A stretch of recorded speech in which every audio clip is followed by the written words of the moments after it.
Isang masaya at masarap na tanghalian na naman mga kumari kong kokak dahil magkakasama na naman ang kokak family. Ngayon nga mga kumari kong kokak ay nagpunta kami sa bahay ng pamangkin ko dahil nagyakag siya mag-boodle fight. Dahil siya ang nagyakag, syempre siya rin ang gagastos. Char!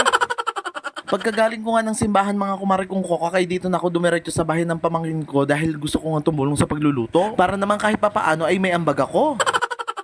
Pero pagdating ko nga ay halos luto na lahat ng ulam at ako na nga lang nagluto ng bagoong para sa sausawan ng talong at okra. At pagkatapos kong maluto ng lahat ng ulam ay inaayos na nga nila ang lahat ng aming kakainin sa dahon ng saging. May malalaking tilapia, hipon, chicken pork adobo, at syempre may gulay, nilagang okra at pritong talong. At pagkaayos nga ng pagkain mga kumari kong koka kay wala nang patumpik-tumpik pa. Mga palaka, lusob!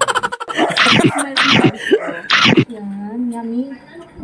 Bumalik ka dito ah. Sarap. Ano ba ng okra, macho? Okra. Masarap yan sa bagoong. Di, kain okra di.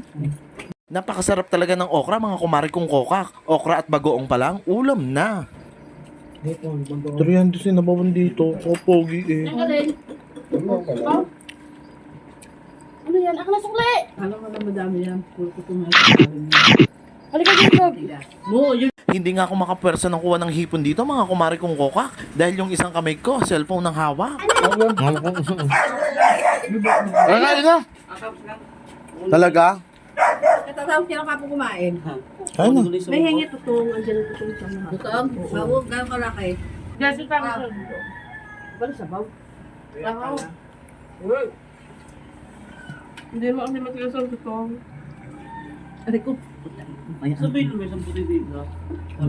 Nagpapabalat na nga lang talaga ako ng hipon dito mga kumari kong kokak para naman makakain ako. Hindi kasi talaga ako makapagbalat ng hipon dahil nagbibideo ako.